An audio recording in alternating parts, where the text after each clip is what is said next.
तो इस वीडियो के बाद भाई लोगों को आपको एक्ने से रिलेटेड कोई भी यूट्यूब पे वीडियोस देखने की जरूरत नहीं पड़ेगी, क्योंकि मैं तुम लोगों को ना हर एक चीज सॉल्व कर दूंगा। तुम्हारा अगर तुम एक बिगिनर हो, तुम लोग को एक्ने हो गया या फिर कोई भी प्रॉब्लम है तुम्हें एक्ने से रिलेटेड, और तुम लोग बहुत स्ट्रगल कर रहे हो 3 महीने 6 महीने 10 महीने, तो मैं तुम लोगों को हर एक चीज बताऊंगी, क्योंकि मैं भी 2 साल से स्ट्रगल कर रहा था एंड अब जाके फाइनली मेरे को रिजल्ट्स मिलना शुरू हुए हैं कि मेरे एक्ने सब ट्रीट हो गए। तो कैसे हुए, क्या चीजें मैंने करी, क्या चीजें तुम लोग को नहीं करनी है। फॉर एग्जाम्पल, जब मेरे को एक्ने नहीं होते थे ना, मैं कुछ नहीं करता, मैं सिर्फ मुंह धोता था, ठीक है, चाहे वो फेस वॉश से धो रहा हूँ, साबुन से धो रहा हूँ, कुछ भी कर रहा हूँ। लेकिन जब से मेरे एक्ने शुरू हुए, द मेन पैटर्न वॉश कि मैंने कुछ ना कुछ अलग चीज़ें, फॉर एग्जांपल मैंने सिरम्स वगैरह मंगा लिए थे और मॉइस्चराइजर मंगा लिया था। मेरे को मॉइस्चराइजर की कभी ज़रूरत नहीं पड़ती थी, ठीक है, मेरी ड्राई स्किन नहीं थी बहुत ज़्यादा। तो आई फील कि एक्ने स्टार्ट कभी ना कोई, तुम्हें कोई एक ऐसा कैनन इवेंट हुआ होगा तुम्हारी ज़िंदगी में, तुमने कुछ ना कुछ कि भाई ग्लोइंग स्किन चाहिए या फिर ये चाहिए वो चाहिए, उसके बेसिस पे अगर तुम्हारे एक्ने स्टार्ट हुए हैं तब भी तुम्हारी प्रॉब्लम सॉल्व कर दूंगा। या फिर अगर तुम्हारे कोई भी नॉर्मल पहले से एक्ने है तो उसको कैसे सॉल्व कर रहे हैं वो सब कुछ बताऊंगा। फर्स्ट ऑफ ऑल स्टार्ट करते हैं विद अ रैंडम क्वेश्चन कि तुम लोगों ने कभी भी बैठे बैठे ये चीज सोची है कि यार अगर कोई रोड साइड, मान लो बेगर है या फिर कोई भी ऐसा इंसान है जो रोड साइड काम करता है, चाहे वो कंस्ट्रक्शन का काम करता है, कुछ लेबरी मजदूरी करता है, ठीक है, उसके एक्ने क्यों नहीं होता है? उसके मुंह पे धूल मिट्टी इतनी लग रही है, ठीक है, वो घर आके कुछ ऐसा स्किन केयर रूटीन भी फॉलो नहीं कर रहा है, उसके तुम्हें कभी फेस पे एक्ने देखने को नहीं मिलेंगे। लेकिन दूसरा एक ऐसा बंदा जो घर पे बैठा रहता है दिन भर, ठीक है, अपना घर पे काम करता रहता है और पूरा सब कुछ साफ रखेगा, ठीक है, चादर तकिया सब कपड़े वपड़े सब में साफ रखेगा, टॉवल वगैरह सब बिल्कुल साफ सुथरा रखेगा, स्टिल उसके एक्ने हो रहा है, वो बाहर भी नहीं जा रहा है। तो क्या ये सिर्फ धूल मिट्टी की वजह से हो रहा है या फिर हाइजीन वाला खेल है? मुझे लगता नहीं है, क्योंकि मैं तुम लोग को जो चीज़ डिकोड करने वाला ना, तुम लोग देखो, ठीक है। फर्स्ट ऑफ ऑल जो एक्ने वाला सीन है वो सिर्फ डर्टी स्किन वाला नहीं है, ठीक है, उसमें और भी चीज़ें जो एक चेन रिएक्शन होती है तुम्हारे पोर्स के अंदर, ठीक है, जो तुम्हारी स्किन है उसमें पोर्स हैं। अब पोर्स के अंदर जो चीज़ें होती हैं, मैं तुम लोगों को डायग्राम भी दिखाऊंगा अभी, तो उसके अंदर जो भी एक चेन रिएक्शन होती है उस वजह से एक्ने होता है, उस वजह से ब्रेकआउट होता है। तो फर्स्ट ऑफ ऑल क्या होता है कि तुम्हारे जो ऑयल ग्लैंड्स हैं, ठीक है, बेसिकली अगर हार्मोन्स, अगर तुम प्यूबर्टी स्टेज पे हो, तुम्हारे ऑयल ग्लैंड ज़्यादा ऑयल प्रोड्यूस करेंगे, ठीक है। क्यों करेंगे? हार्मोन्स की वजह से, ठीक है, सिंपल रखते हैं चीज़ों को, ज़्यादा कॉम्प्लिकेटेड नहीं करते हैं, ठीक है। हार्मोन्स की वजह से तुम लोग के जो ऑयल ग्लैंड्स है वो ज़्यादा ऑयल प्रोड्यूस कर रहे हैं। अब जब वो ऑयल ज़्यादा प्रोड्यूस कर रहे हैं, उसके बाद जो तुम्हारी डेड स्किन है, ठीक है, मान लो वो शेड नहीं हो रही है प्रॉपरली, तुम लोग अगर शेड करने के लिए सोच रहे हो खाली मैं मुंह तेज से धोऊंगा, बिल्कुल रगड़ दूंगा तो सारी मेरी डेड स्किन से वो निकल जाएगी, ठीक है, ऐसा जरूरी नहीं होता है। अपनी स्किन को ऐसे हार्म नहीं कर रहे हैं हमें, ठीक है। सिंपल चीज़, जब तुम्हारे ऑयल ग्लैंड ज़्यादा ऑयल प्रोड्यूस करते हैं एंड उसके बाद तुम्हारी जो डेड स्किन है उसमें जब वो ऑयल ट्रैप होने लगता है तो तुम्हारे पोर्स जो हैं वो ब्लॉक हो जाते हैं। जब वो ब्लॉक हो जाते हैं तो वहां पे तुम लोग का ब्रेकआउट होना शुरू होता है। और वो ब्लॉक्ड पोर के अंदर जब तुम्हारा बैक्टीरिया मल्टीप्लाई करेगा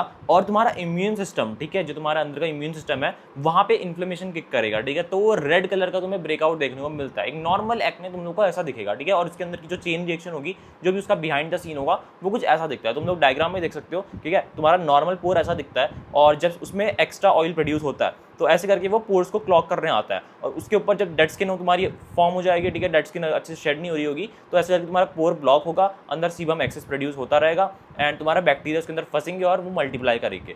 उसके बाद जब तुम्हारे व्हाइट ब्लड सेल्स आ जाएंगे उसको कि भाई क्या हो गया करके, तो तुम लोग का यहाँ पे ब्रेकआउट हो जाएगा और वो रेड भी हो जाता है बिकॉज ऑफ इन्फ्लेमेशन तुम्हारे अंदर के इम्यून सिस्टम की वजह से। तो ऐसे तुम लोग का एक नॉर्मल एक्ने फॉर्म होता है। इट्स नॉट जस्ट अबाउट कि धूल मिट्टी है तो इस वजह से तुम लोग का हो रहा है, भाई मुंह धो ले, क्योंकि बहुत लोगों को लगता है भाई कि मेरा मुंह गंदा है इस वजह से एक्ने हो गए, ठीक है, कि भाई मुंह धो लेता हूँ अच्छे से, तगड़ा मैंने फेस वॉश खरीद रखा है जो बिल्कुल मेरा सारे ऑयल ग्लैंड्स को निचोड़ देता है और मेरा भाई मुंह साफ हो जाता है। तो एक्ने ऐसा सही नहीं होता है। एक्ने को सही करने का तुम लोग को ये सारे स्टेप्स को अच्छे से ध्यान में रखना है। अगर मैं तुम्हें नॉर्मल चीज बोलूं कि अपना नॉर्मल जो सबसे पहला स्टेप है उसको ही फिक्स करो कि भाई ऑयल ग्लैंड्स को तुम्हें मैनिपुलेट करना है, उसको ज्यादा ऑयल प्रोड्यूस करने नहीं देना है। इसके लिए एडवांस मेथड्स तुम लोगों ने सुने होंगे, एक्यूटेन जैसे, जो तुम्हारे ऑयल ग्लैंड्स को ज्यादा ऑयल प्रोड्यूस करने नहीं देते हैं। लेकिन एक स्टेटमेंट सुन के खरीद मत लेना, ठीक है, कि एक्यूटेन पे चले जाता हूँ, वो सब लास्ट में आएगा, ठीक है, एक एक करके आएंगी चीजें। उसके बाद डेड स्किन अगर शेड नहीं हो रही है, सेल टर्नओवर प्रॉपर नहीं हो रहा है, तो उसके लिए तुम लोग ट्रेटेनॉइन ले सकते हो या फिर कुछ ले सकते हो। लेकिन ये भी बोल रहा हूँ दोबारा कि ऐसी एक स्टेटमेंट सुनकर नहीं, अभी वीडियो बची है, पूरी सीरीज बननी है, ठीक है, चिंता मत करो, बस सब कुछ एक एक करके बताऊंगा कौन सी चीज की तुम्हें जरूरत है और कौन चीज ओवर पावर्ड है। तो फर्स्ट ऑफ ऑल तुम लोगों ने जान लिया कि भाई तुम्हारा ब्रेकआउट होता कैसा है, ठीक है। अब तुम लोगों का जो एक्ने है वो किस टाइप का है,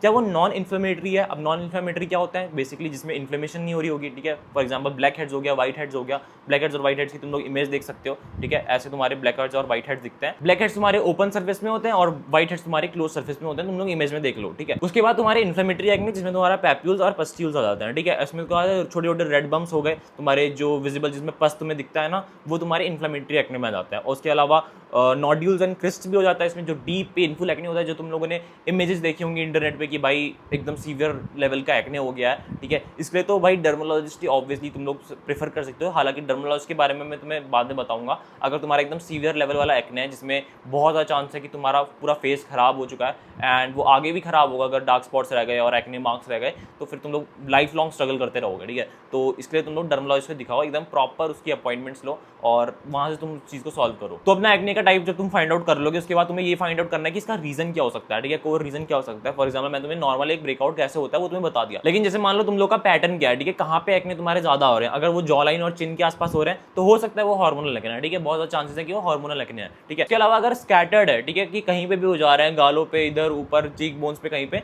ठीक है, तो रैंडमली अगर हो रहे हैं तो इसके बहुत ज्यादा चांसेस है कि वो फंगल एक्ने हो सकता है, ठीक है। इसका डिफरेंट कॉज हो सकता है और डिफरेंट ट्रीटमेंट हो सकता है। अगली एक चीज होती है तुम्हारा टी जोन, ठीक है। टी जोन तुम्हारा ये होता है, ठीक है, नाक से लेके यहाँ फोरहेड तक और फोरहेड पूरा, तो ये तुम्हारा होता है टी जोन। अब टी जोन में तुम्हारे एक्ने जो हो सकते हैं वो बैक्टीरियल या फिर ऑयल ड्रिवन हो सकते हैं, ठीक है। इसको भी कैसे सॉल्व करना है हर चीज बताऊंगा, तुम लोग डायग्राम देख लो। इस डायग्राम में मैंने तुम्हें तीनों चीजें दिखा दी कि कहाँ पे कौन सा तुम्हारा एक्ने होने के ज्यादा चांसेस है और कौन सा पैटर्न है। तो तुम लोगों ने अपना एक्ने का टाइप फाइंड आउट कर लिया, अपना एक्ने का पैटर्न फाइंड आउट कर लिया। अब जितने भी टाइप के ये एक्ने हैं उनको तुम्हें ट्रीट कैसे करना है उसके बारे में बात करते हैं। फर्स्ट ऑफ ऑल तुम्हारा बेंजोइल पेरोक्साइड, ठीक है, बहुत ही कॉमन चीज है। तुम लोगों ने अगर सुन के तुम लोग डर रहे हो कि भाई ये कोई मेडिकल क्रीम बता रहा है खतरनाक सी, मैंने सब लगा रखी है, तुम्हें दिखा भी देता हूँ। मैंने बेंजोइल पेरोक्साइड भी यूज कर रखा है, तो तुम लोग ये मत सोचना कि मैं तुम्हें सिर्फ इंटरनेट से पढ़ के बता रहा हूँ, ठीक है। मैंने सारी चीजें यूज कर रखी हैं, बहुत सारे मेथड्स यूज करने के बाद मैं तुम्हें बता रहा हूँ। बेंजोइल पेरोक्साइड तुम लोग का इन्फ्लेमेटरी एक्ने में बहुत ज्यादा काम आएगा। अगर कहीं पे भी तुम्हारा रेड रेड बम्स हो चुके हैं, बेसिकली कि इन्फ्लेमेशन हो चुकी है एक्ने पे, तो ये बहुत काम की चीज है, बहुत बेसिक लेवल चीज है, बहुत मतलब बिगिनर फ्रेंडली है कि तुम लोग यूज कर सकते हो। अब मुझे ऑनेस्टली पता नहीं है कि तुम्हें ओवर द काउंटर मिलेगी नहीं मिलेगी, बट अगर मिल रही है, ठीक है, बेंजोइल पेरोक्साइड शायद ऐसे मिल जाती है, तुम लोग एक बार ट्राई कर सकते हो बेंजोइल पेरोक्साइड। अगर तुम्हारे कहीं भी रेड कलर के एक्ने हो रहे हैं कि भाई उसमें इन्फ्लेमेशन हो रही है,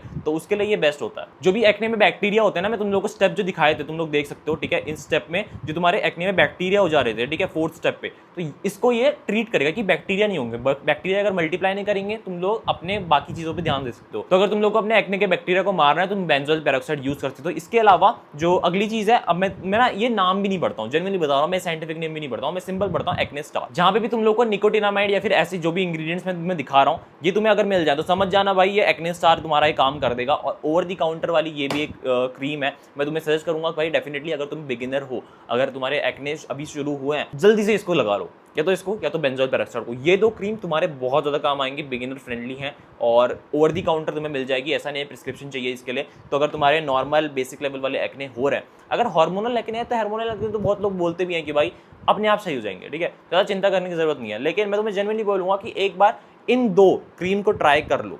अगर सीवियर लेवल का एक्ने है तो ऑब्वियसली डर्मोलॉजिस्ट तुम्हें सजेस्ट करेंगे, या फिर अगर तुम्हारे बहुत टाइम से हो रखा है, अगर कोई सीरियस प्रॉब्लम है तो बात अलग होती है। बट अगर तुम बिगिनर हो ना, तो मैं जेन्युइनली तुम्हें सजेस्ट करूंगा ये दो क्रीम बहुत तुम्हें हेल्प करेगी, तुम लोग जेन्युइनली खुश हो जाओगे। उसके अलावा एडाप्लिन होती है, और एडाप्लिन भी ये मत सोचना कि मैं तुम्हें कुछ भी पढ़ के बोल दे रहा हूँ, ठीक है। एडाप्लिन भी मैंने यूज कर रखी है, मैंने हर एक चीज यूज कर रखी है कि मैं भी एक्ने से बहुत ज्यादा परेशान था भाई, ठीक है। तो एडाप्लिन भी एक रेटिनॉइड होता है। रेटिनॉइड क्या होता है, तुम्हारे ना सेल टर्नओवर में मदद करता है। लेकिन रेटिनॉइड होता है, रेटिनॉइड से स्ट्रॉन्गर होता है तुम्हारा रेटिनॉल, और उससे स्ट्रॉन्गर होता है तुम्हारा रेटिनल, ठीक है। तो इन चीज़ों में भी बात करेंगे हम आगे चल के, लेकिन अभी के लिए तुम समझ लो कि एडाप्लिन भी तुम्हारी मदद करेगा। तुम्हारे पोर्स जो है वो क्लॉग हो जा रहे हैं, तो सेल टर्नओवर में कहीं ना कहीं मदद करता है। ब्लैक हेड्स और व्हाइट हेड्स के लिए बहुत बेस्ट चीज़ है, ठीक है, एडाप्लिन। अब मुझे याद नहीं है कि तुम लोग को ओवर द काउंटर मिलेगा नहीं मिलेगा, अगर मिलता है तो ठीक है तुम लगा सकते हो, अदरवाइज वही है कि भाई एक लाइन मुझे जरूर बोलनी पड़ेगी कि जिसकी डर्मोलॉजिस्ट के पास चले जाओ। लेकिन ये पूरी वीडियो में इसलिए बना रहा हूँ क्योंकि मुझे इन चीज़ों का एक्सपीरियंस है, मैंने ये चीज़ें सफ़र किया है। मैं किसी को भी ऐसे नहीं बोलूँगा डायरेक्टली जाके खरीद लो या कुछ कर लो। हालांकि बेसिक क्रीम्स तो ये देखो ओवर द काउंटर मिलने वाली हैं, इनको तुम खरीद सकते हो, लगा सकते हो। लेकिन अगर कोई भी ऐसी चीज़ को प्रिस्क्रिप्शन चाहिए तो एक बार डर्मोलॉजिस्ट को लिखा लो, अदरवाइज जो करते फिर रिसर्च वगैरह करो। एजेलिक एसिड भी होती है भाई, एंटी इन्फ्लेमेटरी होता है, और ये भी तुम लोग को पोस्ट एक्ने में बहुत ज़्यादा मदद करेगा कि अगर तुम्हारे डार्क स्पॉट्स रह गए हैं। एजेलिक एसिड एक बॉल नॉलेज थिंग है, ठीक है। एजेलिक एसिड एंड रेटिनॉइन, अगर तुम लोग इनका कॉम्बिनेशन बना के यूज़ करोगे, वही बोल रहा हूँ, एक स्टेटमेंट पढ़ के नहीं कि मैंने एक स्टेटमेंट बोल दी भाई पूरी वीडियो में तो जाके सीधे खरीद लिया और लगाना शुरू कर दिए, ठीक है, नहीं, ये नहीं करना है। क्या है, एजेलिक एसिड भी एक काम आता है अगर तुम्हारे एक्ने मार्क्स रह गए हैं। वो कब होंगे, जब तुम एक्ने को ट्रीट कर लोगे। तो ये कुछ चीजें जो तुम्हारी हेल्प करेंगी तुम्हारे एक्ने को ट्रीट करने में। और इसके अलावा आई डोंट थिंक सो एक बिगिनर को कुछ भी चाहिए, पहले तुम लोग आइडेंटिफाई करो तुम्हारे एक्ने हो क्यों रहा है, क्या कोर रीजन है, ठीक है। जो भी मैंने तुम्हें प्रोसेस बताई उसमें क्या मेजर रीजन हो सकता है। सिंपल ये मत बोलो कि भाई डर्टी स्किन है, मैं खेलने कूदने जाता हूँ इस वजह से मेरे को धूल मिट्टी लग जाती है मुंह में, तो भाई मुंह धो, सिंपल चीज़, मुँह धोगे तो वो धूल मिट्टी निकल जाती है, ठीक है, सबकी निकल जाती है जो स्किन केयर रूटीन फॉलो नहीं भी कर रहे हैं। द मेन थिंग जिसकी वजह से एक्ने हो रहा है, ब्रेकआउट हो रहा है, वो है तुम्हारे पोर्स के अंदर, ठीक है। वहाँ क्या सीन हो रहा है वो मैंने बता दिया, और उसको कैसे ट्रीट करना है, उसमें बैक्टीरिया को कैसे मारना है, ठीक है, अपने सेल टर्नओवर को कैसे सही करना है, वो चीज़ भी बता रखी है। तो हर चीज़ को फॉलो करो, और ये तुम्हारी पीडीएफ में जैसे ही मैं प्रिपेयर कर लूँगा मैं इसको डिस्क्रिप्शन में डाल दूँगा, तुम लोग वहाँ से जाकर एक्सेस कर सकते हो फ्री ऑफ कॉस्ट। और अगली वीडियो में हम बात करेंगे अबाउट रेटिनॉइन, ठीक है, रेटिनॉइन को कैसे तुम्हें यूज़ करना है। रेटिनॉइन मेरे पास रखा हुआ है, ऐसा मत सोचना कि मैं कुछ भी पढ़ के बोल रहा हूँ, ठीक है। रेटिनॉइन हो गया, सैलिसिलिक एसिड हो गया, बहुत सारे सिरम्स, बहुत सारे क्रीम्स, बहुत सारे मॉइस्चराइजर, बहुत सारे फेस वॉश, सब कुछ ट्राई कर रखा है, तब जाके बना रहा हूँ, ठीक है। So that's it for this video. Acne से रिलेटेड तुम लोग को इसके अलावा आई डोंट थिंक कुछ चाहिए होगा, तो एक बार कमेंट कर देना अगर तुम्हें कोई भी स्किन केयर वाली सीरीज में कोई भी टाइप की वीडियो चाहिए। एक्ने तुम्हारा इस वीडियो के बाद आई गेस ट्रीट हो जाएगा। That's for this video. See you in the video, keep listening, be a man, piece.